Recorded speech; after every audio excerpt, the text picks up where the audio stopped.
So there's a yes you gave this week that you didn't really mean to. I mean, you know the one, right? It might have been at work when someone asked if you could take on one more project.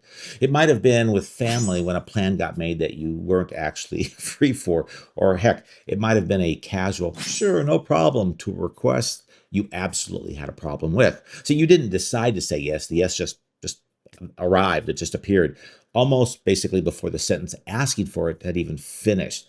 And later, sometime when you were alone, you noticed the weight of that yes, the small private resentment that has nowhere to go because you already agreed to it. See, that moment, the one between being asked and answering, is where the whole problem lives. And nobody ever taught you what's actually happening in it.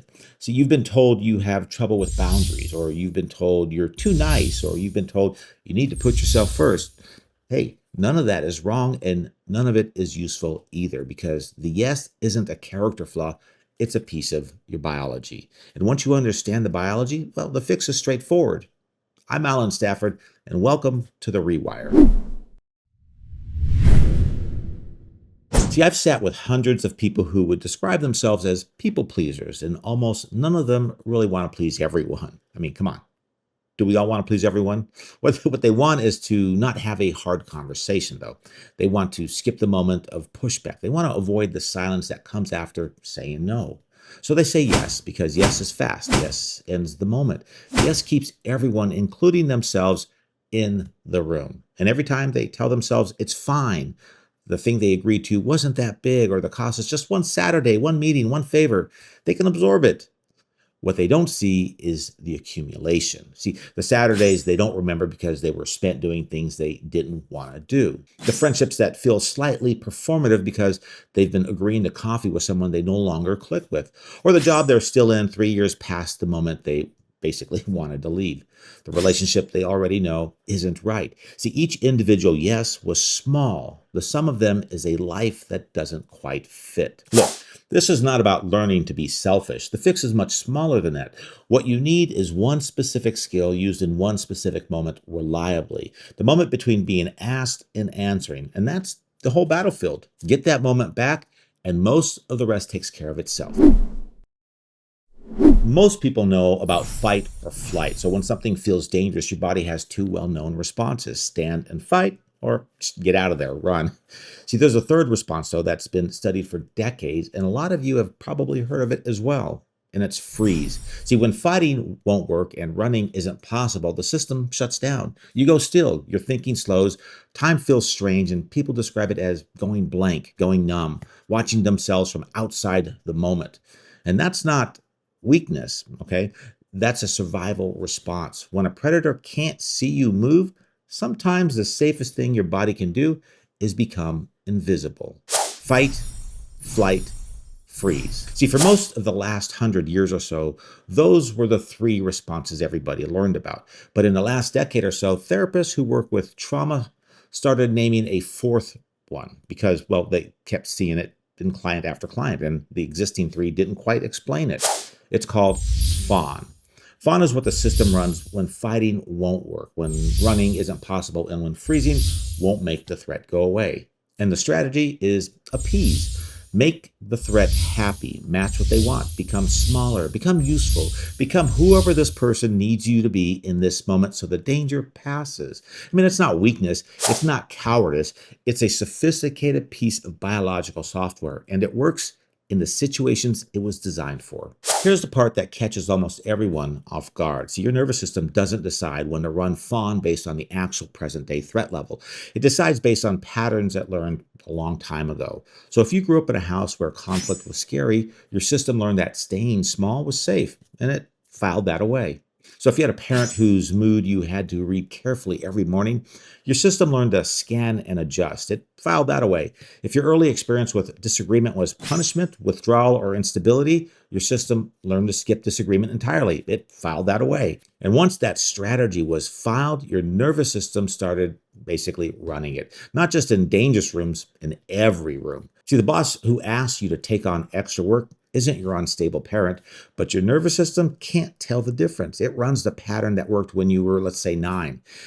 And that's because it's never been given a reason to update the file. So when you said yes this week to the thing you didn't want to do, That's not weakness, okay? That was a strategy your system learned in a much harder room, still running in a room that's actually safe.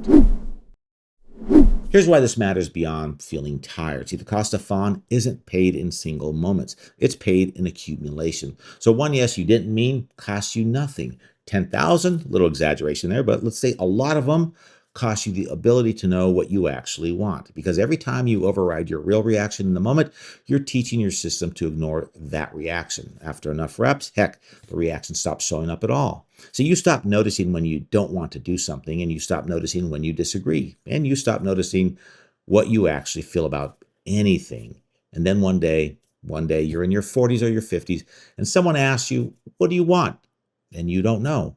Well, it's not because you don't have wants, you have plenty of them. You just lost the signal many years ago. And the other cost is the people closest to you, because here's the strange truth about fawn. The people you're trying the hardest to please are usually the ones who feel the least connected to you. I mean, they sense it. They might not name it, but they definitely do feel it. They feel that they're not getting you in the conversation, so to speak. They're getting a version of you that's been smoothed down to fit the room. And smoothed down people are pleasant, but they're not intimate.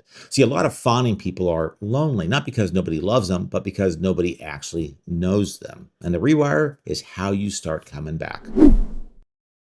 So here's the practice, and it has a name. I call it the honest pause, because the whole problem lives in the moment between being asked something and answering that. And right now, that moment is collapsed. Someone asks, you answer, there's no gap. The honest pause is a practice for inserting a deliberate gap into that moment, just long enough to find your real reaction before the reflex answers for you. And it has two steps. Both happen in your head in real time in the moment someone asks you for something. So step one is by the second. So before you answer, you say something that creates a small pause. Not no, not yes, but a specific phrase that buys you a few seconds. Something like, let me think about that for a second, or give me a moment on that one, or can I get back to you in an hour? That's it. You're not refusing, you're not committing, you're inserting the pause that didn't used to exist, okay? And here's why this is the harder of the two steps. It feels rude. It's not, it's normal. People who haven't been fawning their whole lives do this without thinking about it. But to your nervous system, the pause feels dangerous, like you're risking the thing your system has spent decades trying to prevent. By the second anyway. That's the entire step. Now, step two is consult yourself before you answer. See, in that second you bond, ask yourself one question.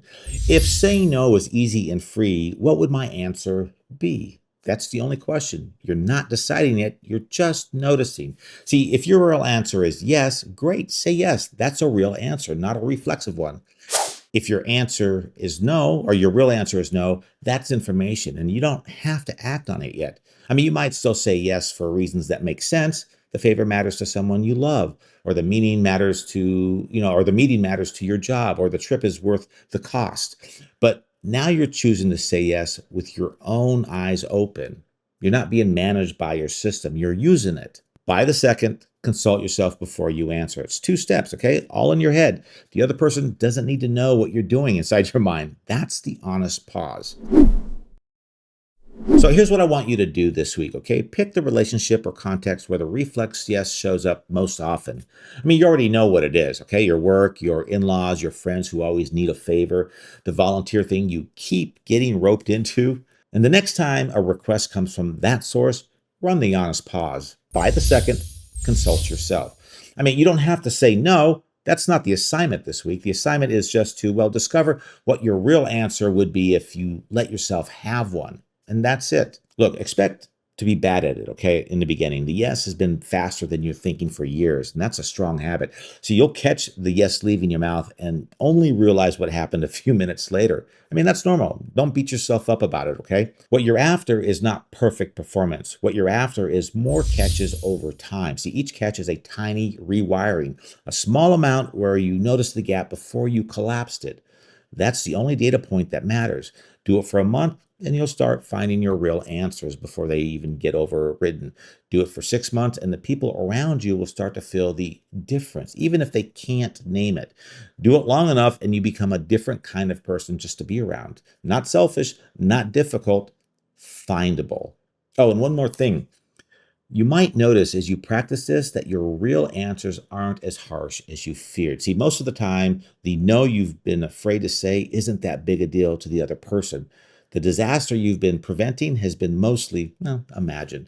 Your system thought the cost of an honest no was bigger than it actually is, and that's worth letting in. The fawn strategy was built for situations where being honest cost you something real. And most of your life now isn't those situations, okay? You're allowed to be more honest than you've ever been.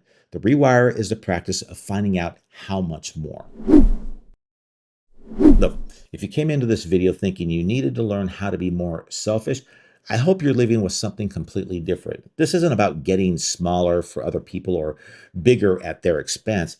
It's about being findable in your own life. You see, the people who love you can't actually love you if they're loving a version of you that's been edited for their comfort. And the people who need you can't actually rely on you if your yes might be a real yes or might be a reflex. So the honest version of you is the one worth knowing. And the practice of becoming that person slowly is the rewire.